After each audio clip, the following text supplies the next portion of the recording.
Okay, Bob, Victoria, I'll make a quick introduction, and after that, the floor will be yours. If you can you, yeah, you can listen to me? Yeah, ok, cool. Bon, et bonjour, merci à tous d'être présents pour ce qui va être probablement le dernier minimap de l'année. Aujourd'hui, on a la chance d'avoir Bob Sica et son étudiante à la maîtrise Victoria qui vont nous parler du réseau MPLCAN. Donc Bob est géophysicien, il est professeur à Western University en Ontario et ses recherches portent essentiellement sur les dynamiques atmosphériques et les effets de la dynamique sur la chimie des constituants tels que l'ozone, la vapeur d'eau et les aérosols. Et ici, il va nous présenter le réseau MPLCAN, dont Norm est un des collaborateurs ou une des personnes à l'origine, si je me souviens bien. Et donc voilà, ils vont nous présenter ça pendant les prochaines 40-45 minutes. Et après ça, vous pourrez leur poser les questions que vous souhaitez. Donc Bob, Victoria, you can start whenever you'd like. Okay, just let me... Victoria, maybe I'll go first just to make sure that, because you weren't on the email, so everybody saw me on the email, and Nicholas mentioned it. I just want to mention that a lot of the work here is Victoria's master's thesis, which she's just in the process of finishing. And I'm happy to say that she's going to keep working with the MPLCAN stuff for her PhD. So we're looking forward to that. So by that way of introduction, go ahead, Victoria. Okay.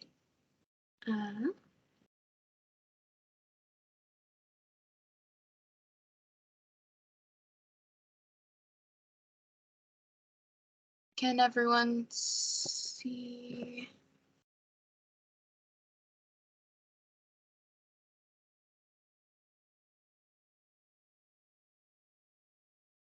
Yep, we can see it. Awesome. Okay. So as Bob Sica just introduced me, my name is Victoria. I've been working with Bob Sica for the last 2 years, operating and starting this new network of Canadian Micro-pulse Lidars. So one of our biggest things about our new network is that we're going to be using these mini micropulse lidars across, hopefully, the country eventually as we get more sites. And our overall objective as we spread out all of our mini micropulse lidars is to hopefully develop a cross-country smoke tracking and interaction of overall improvements in aerosol characterization with an addition of air quality tracking at each of our sites. So at the minimum, each of these sites has a micropulse lidar, a purple air sensor, and a smell, which I'll get into a little bit later. So to start off, MPLCAN currently has 5 major nodes. These 5 nodes stretch across southeastern Canada and then also go up into the Arctic at our Eureka site in Pearl. As well as we've got our London, Ontario site, which has the mini micropulse lidar that I work with, and as well as a LUF CHM 15K ceilometer. And then we also have the Toronto site, the Sherbrooke site, as most of you all know, and the Halifax, Nova Scotia site, which will hopefully be up and running by the end of this summer. So all of these sites stretch across several urban, rural, marine, different atmospheric environments to hopefully understanding of the atmosphere across our network. So one of the big things overall for MPLCAN is we want to develop this smoke and particulate tracking network, as well as improve our characterization of aerosols at sites that utilize this data. So additionally, we want to improve our modeling of cloud and fog development and profiling throughout this area. And our biggest thing is we want to be able to combine all of these in our network, all of our machines in our network, and our in situ measurements that we get with our purple air quality sensors to develop a comprehensive dynamic tracking. So MPLCAN, for one, is currently partnered with eProfile and MPLNet. So NASA's MPLNet is a micro-pulse lidar network very similar to ours that produces several data products that can be distributed real time and for public access. So that includes our normalized relative backscatter, the volume depolarization that the machines are capable of, as well as it outputs aerosol extinction, planet light as all part of their interaction with Aeronet as well. And then our eProfile partnership is with our London, Ontario site, which operates our left ceilometer as part of that network. And it is a network of composite observing remote sensing systems across Europe for the most part, and then our site here in Canada. So as you can see there, if you had wanted to look at the home pages for each of these sites, including our MPLCAN mode. But so to start off, our installation of the network began in September of 2020, which started at Sherbrooke, where we did a calibration as all of the machines operated simultaneously. And after this, the Sherbrooke instrument stayed where it was, while the London instrument to operate as of December, and the Toronto instrument has been properly operating since March 2021. So, and then our Eureka data set has also been operating since for a little while now, a few months. And so one of the big things about all these operations is that during the installation, so during our calibration, we were actually able to catch a rather large smoke event just to sort of prove that it already worked over Sherbrooke during the September 2020 wildfires in America. But what am I talking about, like, when we say installation? So our installation is of this mini micro-pulse lidar, is what it's called. So these are polarized elastic lidars that operate at 532 nanometers. These instruments are capable of viewing particulates in not only with the backscatter resolution that we receive for backscatter product, but with our volume depolarization product, we are actually capable of having a relative sense of the physical shape of the object that we are observing. So with our dual channels, as mentioned here, we can sort of look at our one normalized backscatter product and then to our volume depolarization product. So up here is actually March 11th of 2021 on our ceilometer left. So this is our normalized backscatter for that day, which as you can see here, you've got strong scattering, which shapes cloud levels all in these areas. So these would all be, this would be most likely a ice cloud just from the height. And then these lines would all be considered water clouds with more ice clouds and water clouds here. This is our MPL retrieval for the same day. As you can see, very clear cloud lines. But one of the biggest things about our MPL retrieval, in addition, is that instead of having to guess sort of the cloud phase or the content in the atmosphere at these times, we can actually look and see that with the volume depolarization, the very clear, obvious red would be indicative of an ice crystal because of its crystalline structure. And these very, very blue lines mean that it's a very low depolarization ratio, which indicate they're more structured, like circular. So this would be indicative of water clouds. So one of the biggest things then we can see is that underneath this ice cloud, there's obviously a very strong scattering of aerosol that can then be identified using either SML, etc., or the retrievals that the MPL is capable of. So at all of these sites, we have the ability to do this now.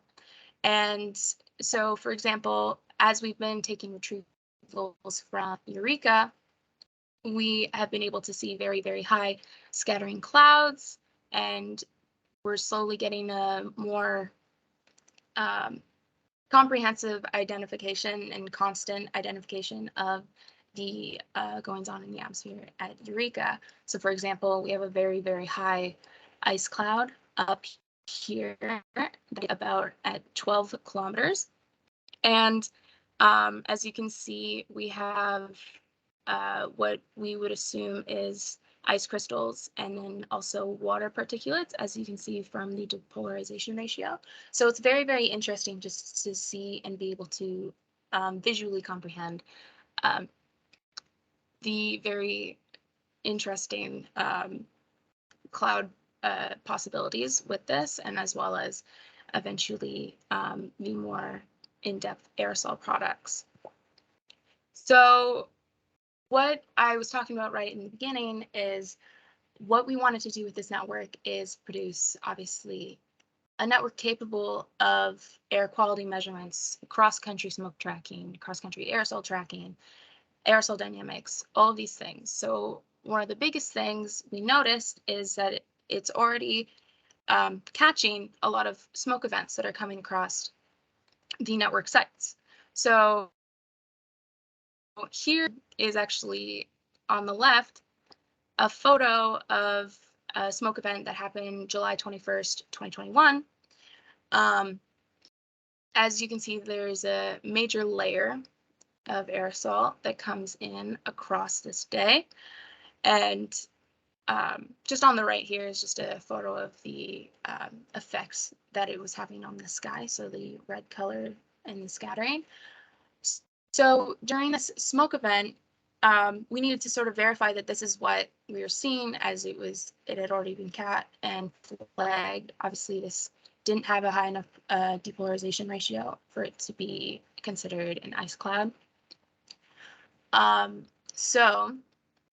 Using high split, which I'm not sure if you're familiar with it, but it's a modeling system that is able to track aerosol layers, obviously, and using sort of layers between the 4,000, 3,000 range, we track to see where the origin was from for this event, which, as you can tell, it came across from, this is Manitoba, and it came across Northern Ontario down to our London site. And one of the biggest things that we were able to notice during this time, this was during a very, very bad fire season for Northern Ontario and Manitoba, was observing the active fire maps, a very large outbreak right here over in Manitoba, which corresponds very well with the origin location of our aerosol layer. So with that, this was at the time that the aerosol would have been placed in the atmosphere or exuded. And we were actually able to see it and catch it, which was really, really cool. So in addition to our MPLs, we obviously have other instruments that we add into the network. So obviously we use emitters, and I'm sure you're all aware of aerocam. And so with our smell sonophotometers, they're used to verify the aerosol product data for MPLNet. So within MPLNet, utilizing just the MPLs data products themselves, you can observe sort of, they have an aerosol mask, they have aerosol depth, extinction, they have their own LiDAR ratio, and many, many more products that you can utilize that are then verified by the photometer. In addition to the smell, we have these purple air sensors. So these are purple air quality sensors that I've been offhandedly mentioning. So these purple air sensors are in situ measuring systems that utilize the PM 2.5, as well as, I think it also measures 0.3, 0.5, and a few others to get the mass concentrations for particulates of each of these sizes. So these sensors are a part of a citizen science network that world, but is very, very prevalent in America, and then also starting to be more prevalent across Canada, but it's not quite there yet. I obviously have this little photo that I snipped last night from their citizen science map, because all of these sensors are connected to Wi-Fi and actively update across the map of Quebec, obviously, with a few of the, obviously the sensor that's in Sherbrooke, and then several others close to you. One of the best things about this part of the network is that they're very, very easily portable and relatively low cost, which has extreme outreach possibility for the network. So they only need power and Wi-Fi. One of the biggest things that we can do is create outreach opportunities for maybe smaller communities, such as here, this is our network, MPLCAN, in conjunction with the Institute for Earth and Space Science Exploration that operates at Western University, giving one of our purple airs, or putting it at the site of what will be a future facility in Cochrane, Ontario.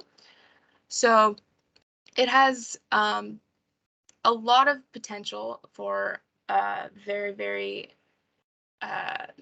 broad measurements and science across Canada. So one of the biggest things that I've been working on is trying to the products that are produced by both of the partner networks currently in London. So we have, as I've mentioned, the CH15K solometer operating right beside the MPL. And both of these Lidars produce several data products related to clouds. And so we were looking at just trying to look at these retrievals and make sure that they corresponded properly and the networks could be compared well, so that we wouldn't have to purely rely on the data that we would get from MPLCAN potentially, and potentially look at both of these networks intercomparatively for science. One of the big things about the solometer in comparison to the MPL is that it is not a polarization LiDAR, so it doesn't have the capability to look at the depolarization ratio. And additionally, it is at 1064 nano, so just a little bit more than the MPL, and its range is to about 15 kilometers, which the MPL has a much higher range, but typically does not do cloud detection very well above about 15 kilometers due to the signal to noise ratio. So as I said before, we wanted to accurately sort of compare these data products of the MPL and the e-profile networks and to produce a cloud-based product that could be applied to both instruments and hopefully across the network. So we minimize the difference between the detections. So I used the cloud-based product produced by MPLNet and the product produced by Luft just to do a simple linear regression. One of the biggest things that you can see very clearly is that in the winter, which is a very low aerosol time, there is less scattering, obviously, between the two products, less misidentification on what we would assume are layers that are very strong scattering on one instrument and potentially not in another. And we wanted to sort of verify that this isn't a calibration issue by doing the amount of time. And due to the sort of difference between the seasons, we can eliminate overlap, which is one of the calibrations on the LiDAR, as the sole responsibility for these differences in identification. So overall, we can see that there's a lot of what we see on the left altitude, which is sees much lower clouds than the MPL, which overall can be an issue as like the survey of the total cloud coverage in our area could be skewed in climatological surveys due to these low level versus very high clouds. So we wanted to minimize these in our writing of a secondary cloud-based program. So obviously, there's many ways to do cloud-based. It is a relatively simple retrieval. So we were utilizing the gradient-based detection system. So this is all based off of the MPLNet version 2 product, which utilizes the gradient of the profile for the instrument. And as the gradient increases by a minimum bin height of 60 meters, so going through a minimum of 60 meters of, and then also passes a threshold value of minimum backscatter, we can then mark the cloud base. So I do, if this will change. Yeah, so as you can see here, this is what like an average profile looks like on the left with the cloud base marked. And then on the right is the gradient of the attenuated backscatter just to observe. So we want to make sure that after the minimum increase, the minimum increase is there to allow for the clouds to be grabbed without it being mistaken for perhaps a very high scattering aerosol. So we can't just pass through the threshold for lower lying clouds. And we also want the minimum increase to be there because the relative cloud depth, so you wouldn't potentially observe a cloud more than or less than 60 meters. So applying this algorithm to the MPL data to compare it to the MPLNet data, as well as the e-profile data, we obviously viewed relatively the same, but it isn't overall, it doesn't completely eliminate the obvious detection differences between the instruments. One of the biggest things is that we did eliminate a little bit of the detection that was developed or that happened using the eProfile data.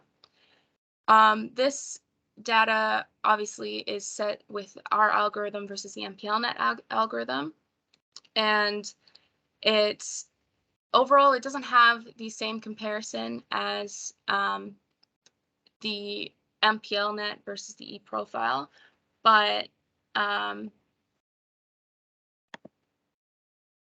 when we apply the algorithm to the MPLs data and then compare it to the LUF data, it does actually have a higher comparison in the more aerosol dense seasons rather than in the winter, which we would assume is due to just obviously just the differences in our algorithm with the aerosol functions.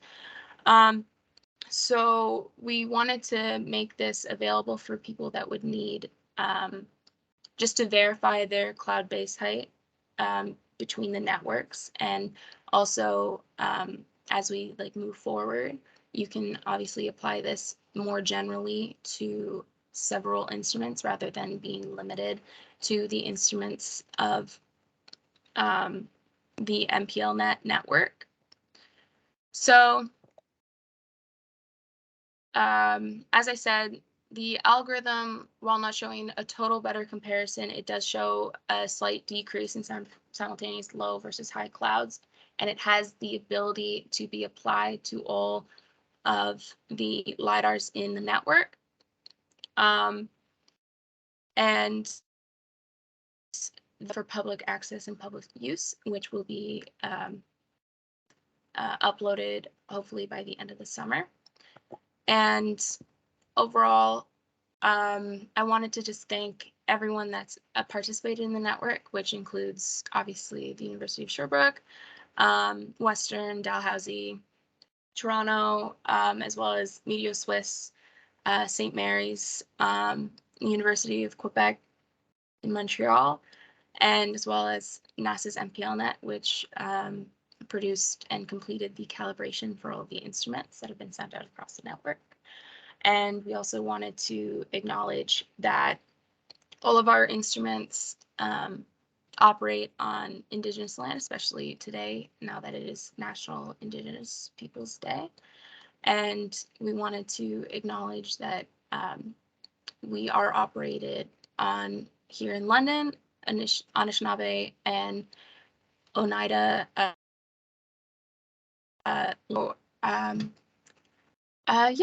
Thank you very much. If you have any questions, please feel free to ask me, or feel free to ask Professor Sica. Norm. Okay, well, thank you very much, Victoria. Nice presentation. Am I too far? When you do your cloud base height, did everybody else hear it? Yeah. I don't know what to say. Did you use the depolarization ratio to help that cloud base height thing? So with the depolarization, it is a relatively exclusive product to polarization lidars. We wanted to be able to look at specifically, or we wanted to make it as basic as possible so that it could be applied to alternative measurements.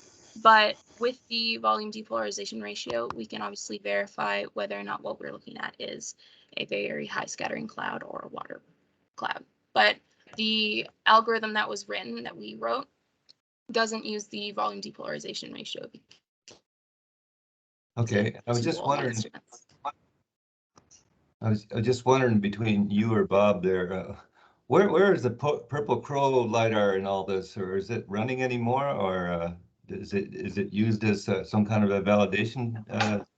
Can it be used as kind of a validation for the MPLCAN findings? Well, the idea, Norm, was that that's what this was going to do, in the sense that you know, you would think for most cases, it would be hard to not get agreement between just like essentially just scattering a light off the bottom of a cloud. I mean, right? I mean, it's like hitting the side of a barn. It's kind of for the size of the laser beams and everything. It's just really kind of like just a you know, like you just put some kind of sheet over it, and you should just get it exactly right. And so what I was concerned about, because I've seen this with other LiDARs too, is that sometimes you have that, but it's all displaced. So one LiDAR's range bins are 3.5 meters higher than the other or something like that. Well, remarkably, we didn't have any of this. But as you see, I mean, you know, 90 some odd percent, 92 is good, but you know, you would have think it would have been more like 99% or something. So we kind of, this was supposed to be a really quick, clean test to show that, yep, they agree exactly, you know, just about exactly. And instead, you know, you get down the rabbit hole, right? And so, sorry, as far as the Purple Crow LiDAR, that's pretty much dead. We just don't have the resources to keep that running anymore. It's too people intensive. That's kind of why I got into that's why I got into these little automated LiDARs game, is that they're so well behaved and nice, and you show them, take them out somewhere, and you point them, plug them in, and give them a little pat and say okay, and they pretty much run, as you know. Okay, that was an incredible LiDAR. People don't know it was a mercury-based LiDAR that you spun up to achieve its optical curvature. And what was the radius of the mirror? How big was it? 2.65 meters. 2.65 meters. So and the laser, the last laser we had was 30 watts, which if you don't work with lasers, it sounds like a kind of weak light bulb, but that's essentially a joule per pulse. So meaning that 5-6 kilometers away at night, you can see the laser beam. Unlike these, which are eye safe, and that was optimized, and its whole idea was to do middle atmosphere work, where you want to look at high time space scales for like gravity waves. So this is a completely different kettle of fish, and you know, development of these instruments. I mean, it's a little hard to get the size from the picture of you know, when Victoria shows the little box there, but you're talking, it's about the size of an old tower computer. You know, they're literally, it's mind blowing to me that somebody can stick all this stuff in a box that small and get it to work. All right, I think we've got a question from I'm sorry. Christian after that. Yeah. I was just to say one other thing in the liquid mirror, since we are in Sherbrooke, we should point out that the that expertise and all the leadership in that and everything is from well, he's now retired, Romano Bora's group at Laval. He's the one that brought that idea back. That was an idea from 100 years ago that actually would, if you're into optics, you know, the American optical scientist who did so many fundamental contributions. He actually tried that and got these to work at a smaller scale, and then Romano scaled it up. All right, Christian? Merci, Nicolas. Yes, Victoria, two questions for you. I'm completely unknowledgeable about this topic. Just to make sure I understand, if there is an ice cloud, we're talking about cirrus picture, slide number 9. If there is ice clouds, then you can detect aerosol or other kind of things between the ground and the ice cloud, right? Yeah, thank you. So behind that, that's it. The laser won't provide you anything. Am I right? Okay. For the most part, yeah. Okay. Yeah. Second, if there is a cumulus or something, a thick cloud, maybe 6,000 feet, so 2,000 meters, you will have the same constraint. The equipment will stop measuring aerosol. So the cloud base, as you talked about, is the limit. You get an information in the fringe between the two, right? So if there is a forest fire for which the aerosol and other dust are traveling in the clouds or above the clouds, or the low-lying cloud, you can't detect anything. Is that correct? Well, if the cloud is thick enough, yeah. Yeah. Okay. That's but my. Sorry, I was just going to say, if you look at the picture that's in front of us here, you can see in some of these cases, you can see that there's cirrus cloud above cirrus cloud, and you can actually see it sometimes, and other times you absolutely can't. Okay. It's highly dependent on the optical depth, obviously. Sorry, can you repeat? It's dependent on the optical depth of the cloud. Okay. So just. Okay. Second thing is that citizen 14. So citizen science. Can anyone get one of that piece of equipment if the citizen is capable of providing power and Wi-Fi network? Wi-Fi link? Yes, absolutely. How do I apply? How? Pardon? How do I apply to get one? So the Purple Air website, you can buy the product. So it's just the www.purpleair.com. And there's, I think, 3 different types currently. So there's the regular one, there's an indoor one, and then there's a third that's, I think, just Sica. And they're overall like anyone can buy it. All you have to do is do the setup, and they're added to the network very, very quickly. Okay. Victoria, can I take control of the screen for a second? Yeah, of course. Let's see. I guess let's see. Do I just?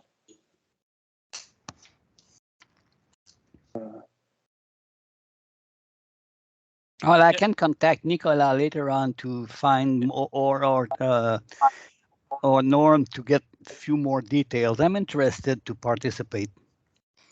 Thanks. Yeah, I was just going to show the map on a little bigger scale, so you get the idea of how many of them, especially out west where the forest fires are so bad, right? So that's why there's a tremendous amount of them there. But you buy one for about it's a little under 300 Canadian, and you set it up, you turn it on, and if you're in Canada, there's Peter Jackson's group at UNBC. They have this network where they bring in all the FEMA sensors, which are the government ones, but they also bring in all the Purple Air ones. Oh, there we are up in Eureka, up at the top here. But you see, then you get all this information, and they try to do calibration and everything. I, in fact, have a fourth-year thesis student who developed a method, and this is something to talk to Norm more about, and Norm, I'm talking to Rachel as well, is we think we can retrieve hygroscopicity from these. We get a number that looks sensible, but of course, we don't have anything to check it with. So we want to try to work with some of our aerosol experts like Norm and Rachel Chang. To look at that some more. So yeah, I know people in Iqaluit, so maybe it could. Anyway, okay. Oh yeah, we'll be putting a MPL in Iqaluit and another in Cambridge Bay. So we'll have Purple Airs with those. Okay. Thank you. Right. Yeah. Thank you. Sayed, you had a question?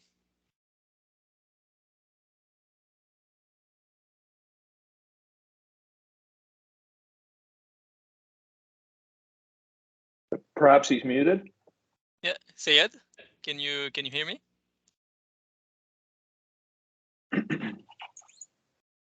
Well, by the time I have a question. So for now, like you have 4 or 5 nodes, right, with the MPL in Canada, and what's like the future plan of like how many do you intend to put in total, and on which like time frame, for example? Yeah, so as Bob mentioned, we do have an MPL plan to go to Equalwit soon. I think we're still in discussions about that because of just the time frame of what they're going to be doing at the Equalwit site. The Cambridge Bay MPL, correct me if I'm wrong, Bob, but we'll have it within a year. Yeah, I'll know better in a day or two of that. The CFI money is not as organized in Ontario as it is in Quebec. Quebec has a much more streamlined system, you know, in the fact that by approving that from the provincial level first, relative to Ontario, it speeds it up literally a year or more in some cases. Oh, yeah. So we really we would like to get going to it. I mean, you could deploy one of these in the winter or even in the Arctic, but you'd always rather not to, right? Because I mean, there's not that much to do in it, but it's just who likes to work outside at 40 below, right? So yeah, so we do want to get those going soon. But your broader question is one of like, you know, especially say out west for fire smoke tracking, these ceilometers, like every airport, I mean, God knows how many ceilometers Pearson has. They probably have two or three on every runway. Okay. And every airport in Canada, I mean, you know, even a tiny airport is going to have one in every, even Eureka has one. The problem is, of course, you can't get at that data because airports are not huge on people just, you know, using their internet and going into their flight system and extracting measurements and everything. But, you know, in principle, you have a lot of this information there. So my hope is, at least long term, that we get a province, probably a Western one, BC, Alberta, interested in trying to deploy more of these to try to look for fire smoke. And there's some work in Environment Canada that going on at that, but you know, so at our level, these are expensive because, you know, it's maybe 125,000 each with an enclosure. But on the scale of public safety and having lots of these and everything, that is kind of cheap. I don't know. Yeah. I don't know what an XRAD costs, but it's got to be hundreds of these instruments. And if you had hundreds of them around, say in southern BC, you could do really, really nice. Because right now it's kind of disturbing. My understanding is, like, when they fight these huge fires, they get one image a day, and then they run a model and they predict where the smoke's going to go based on that. Like, they don't have a lot of information to like do planning for everything, and you know, these fires move so fast for communities and everything. So for safety issues, that's why you see so many of these sensors out west. Is like, you know, people have them to kind of, you know, be able to protect themselves and know when things are bad. Yeah. All right. Oh, very interesting. Yeah, Sayed, I saw you back there. You can hear me? Yeah, we can. Okay, good. Sorry, I don't know, maybe I had a problem with my microphone. Anyway, thanks for your nice presentation. I just had a question about, have you ever seen any measurements related to dust events? Because as you use depolarization ratio in your measurements, so it could be help to identify kind of coarse mode events. So, yeah. Yeah, so actually, I think it was last year in March, so March 2021, we were getting a lot of what we assumed was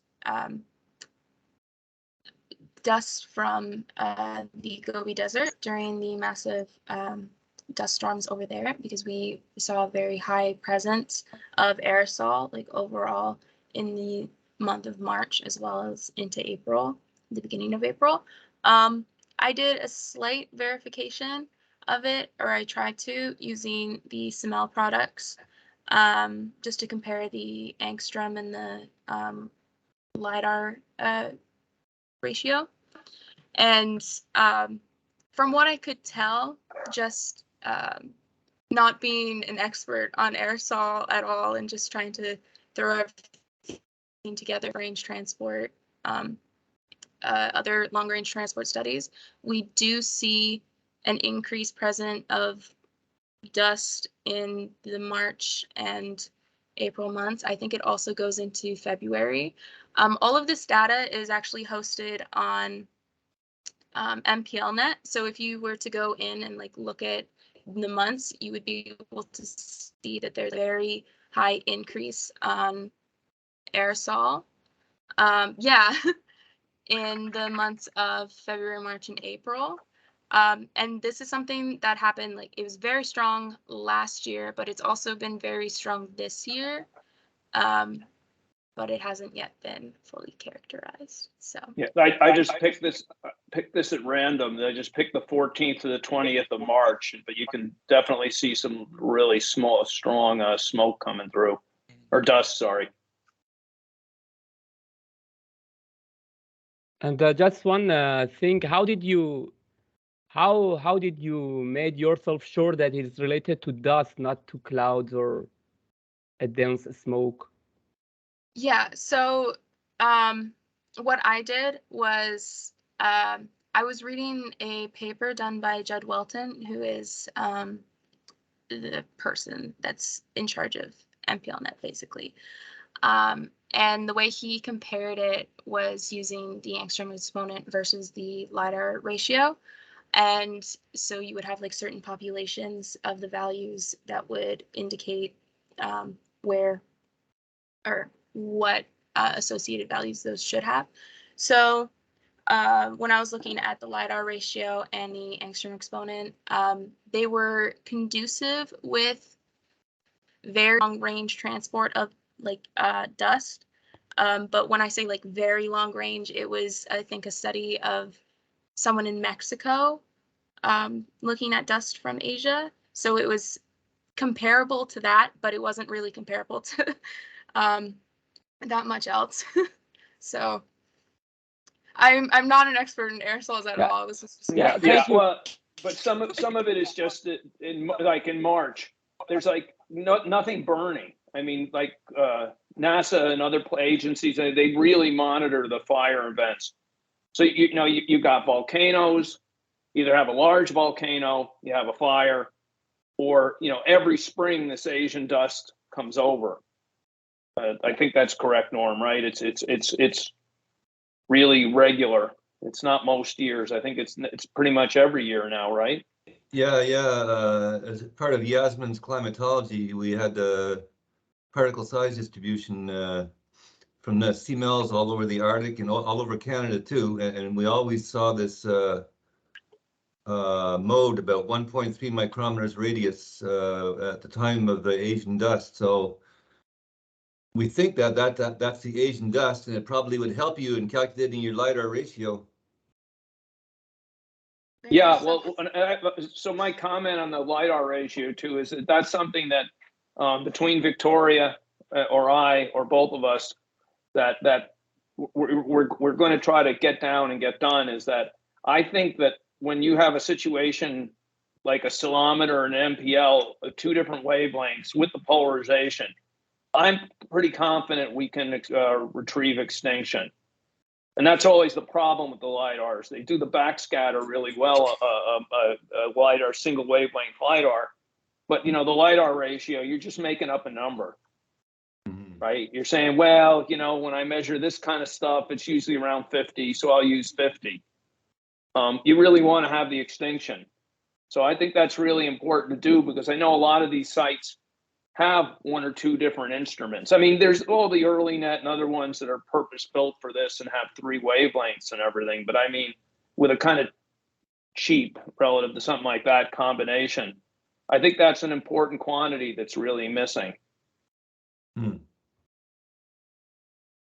And I just have a quick question. On slide 20, just wanted to know, why did you use 5 minutes for averaging your data? Why did you choose 5 minutes? So for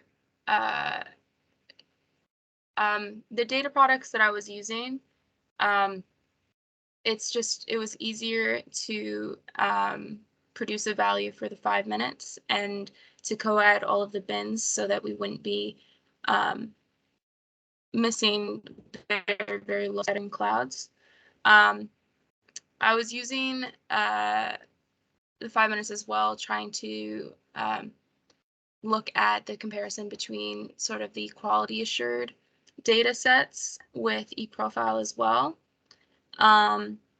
So I was just trying to the most accurate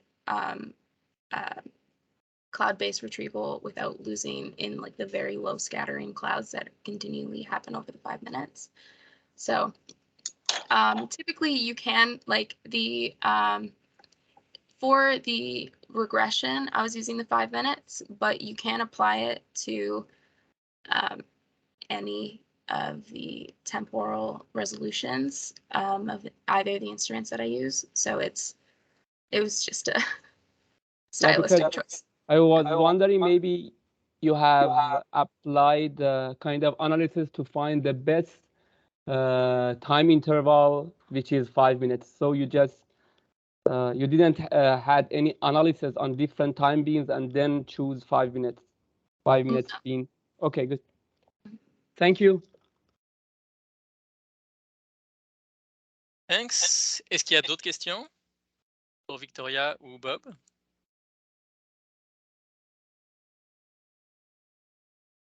Well, I think if there aren't any further questions, I think we're going to wrap it up there. Well, thank you very much, Victoria, for your presentation, and Bob for being there for answering some questions as well. So if people want to see the presentation again, it will be available on the Carter's website, later this afternoon or tomorrow. And so once again, thank you very much. And I wish everyone a very good day. And if I could just say, I just wanted to thank you. Well, of course, thank you very much for having us. We appreciate it. I just wanted to make it let everybody know again that all this data is online and fully available. And we hope that people use it. So we want people to share it. The purple air data is online. All the MPL data is online. The SML data is all online. So I just wanted to make sure people got that message. Right, thanks, Victoria. Merci. Merci beaucoup à tous et bonne fin de journée. Merci. Bye.